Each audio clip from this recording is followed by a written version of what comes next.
Hello guys, welcome back to the next tutorial. So in today's lecture, we're going to talk about something that we do pretty much in our everyday life. We're going to talk about conditional logic. And if you're wondering how are we utilizing conditional logic in everyday life, then I'm going to give you a quick good example. So it's pretty much exactly what we do every day, right? Let's say you're driving and you see green light. Then what do you decide? You decide to just go, right? And if you see a red light, you decide, okay, let's stop. If you see a yellow light, you decide yellow or orange. You decide, let's prepare to stop it. It'll just turn gray. It'll just turn red, right? So that's conditional logic. You are taking decisions based on the condition that's happening. So it's simply like that. That if the light is green, it's let's go. If it's red, stop it, right? So that's pretty simple thing. That's something that we do in everyday life. Similar to this, we do a lot of things like, right, if it's too hot, then turn on the AC, or if it's too cold, then turn on the heater and all those things, right? So it's just simple conditional logic. We do actions in our lives as well based on some condition, right? So let's bring up PyCharm, and I've created a file called conditional.py, and we'll just show those things how we define in Python language. So let's say if I'm gonna say, let's say something like that, if 100, so the syntax is like this. If is the conditional statement. If 100 is greater than 10, that's my statement, and it ends with a colon, not the semicolon, it's just a colon. Then I want to print something. I want to print 100 is greater than 10. That's it, right? So let's see what happens. And you guys see that it's really important in Python. We were not doing this till now because we haven't encountered anything like that, but it's really important in Python to keep track of the spaces. So when I hit enter after the if statement, this didn't go up here, right? There is an indent of 4 spaces, 1 2 3 and 4, sorry, 1 2 3 and 4. So there is an indent of 4 spaces for the if statement. So then only Python knows that this statement lies under the if condition.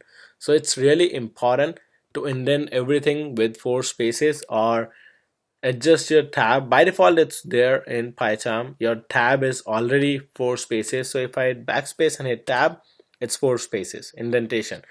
If you see, so basically it's any indentation. It's not like, so don't think that it's just 4 spaces particularly, but that's the convention. So that's PEP standard, but I can just do one space. So if I do 1 space, it's good. You can see up there, right?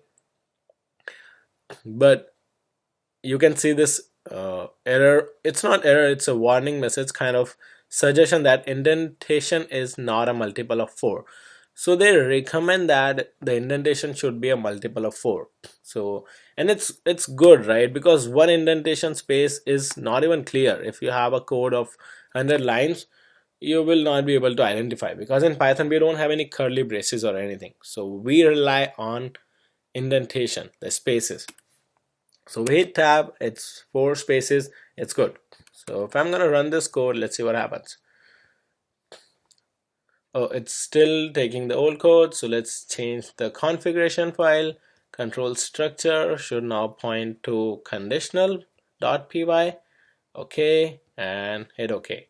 So run the code again, and it says 100 is greater than 10, right? That's great. So let's say if my condition is false. Let's say if I make the condition as false. So I make 100 is less than 10, which is a false condition, right? And let's run the code now. Nothing prints this time, right? So that's what I wanted to show you guys, that it works based on the conditional logic, and it verifies if the condition is correct. It goes ahead and executes the code that lies inside the if block. And how do we define the block? Any block after any code after the if statement which has an indentation is considered to be under if condition. And if I write more code here, let's say here print, and I can say it will always print. Why?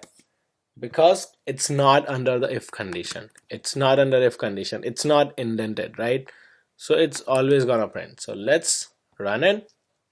It says it will always print, right?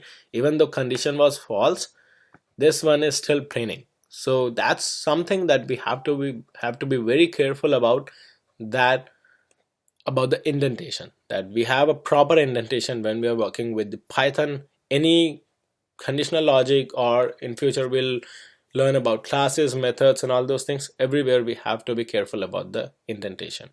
So that's what I wanted to show you guys. So let's take a couple of more examples, the example that I was talking about. So let's change it back to greater than, and let's work on the couple of examples. So let's define a condition called light, or maybe value, and let's give it green,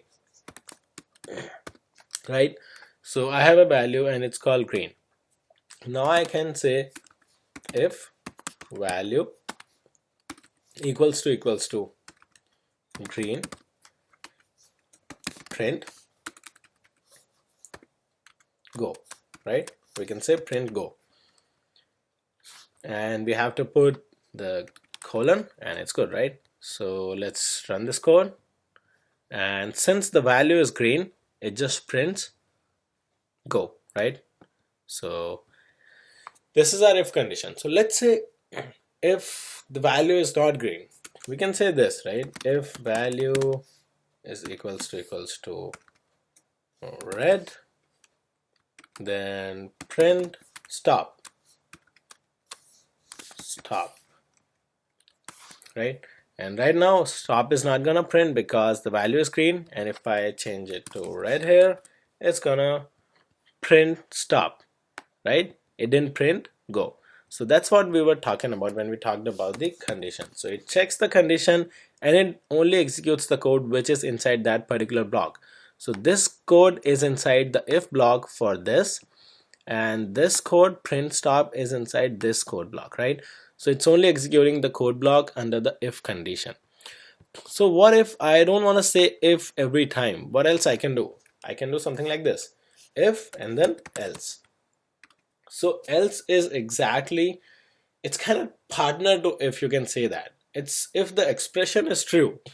So this is the expression, right? If the expression is true, this code block is gonna execute. Otherwise, if the expression is not true, if this is not executing, then it'll tell Python that execute whatever comes under else. So if I can say something like this: if the statement is not true, if the expression is not true, then print stop. So right now the value is green and we're checking for green, so it's gonna print go, and it's fine, right? This one is the value. And if I change the value to something else, let's say let's print it red, let's change it to red and run the code now. Right now it printed stop. So that's how it works, guys. They work in pairs. If else. It's not necessary to use else for every if condition, but that's how it works. But else will always come if there is an if condition, right? If can come individually as well. Alright, but there are more conditions in life, right, than just being green and red. In fact, in lights as well, there is one more, yellow light, right? So what do we do in those cases?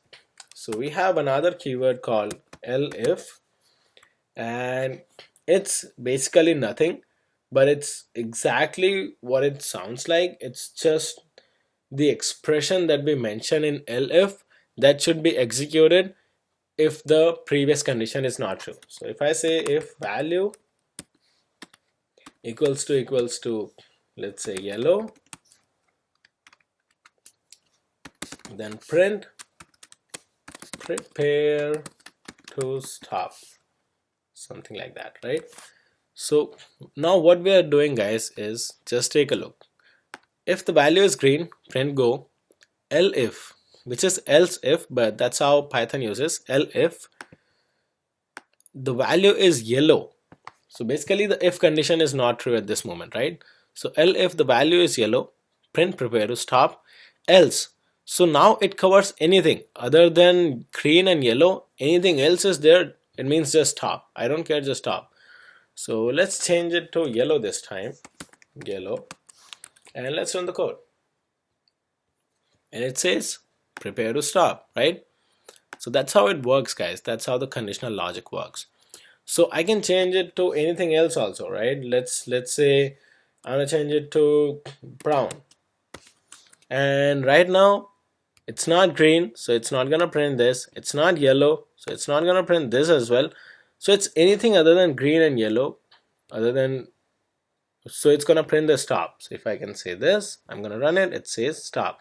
So just watch this. If I say orange, it's still gonna print stop, right? So basically what we are doing is we're just concerned about two things. If the value is green, print go. If it's yellow, print prepare to stop. If it's red or anything else, right, just say stop. So that's how the conditional logic works, right? So that's pretty much it, guys. That's what I wanted to show you. Pretty sweet small example that we pretty much do it on in our everyday lives as well.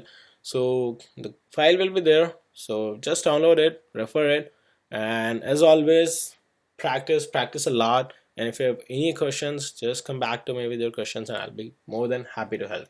So stay tuned for the next lectures, guys. Thanks for attending this one. Thanks.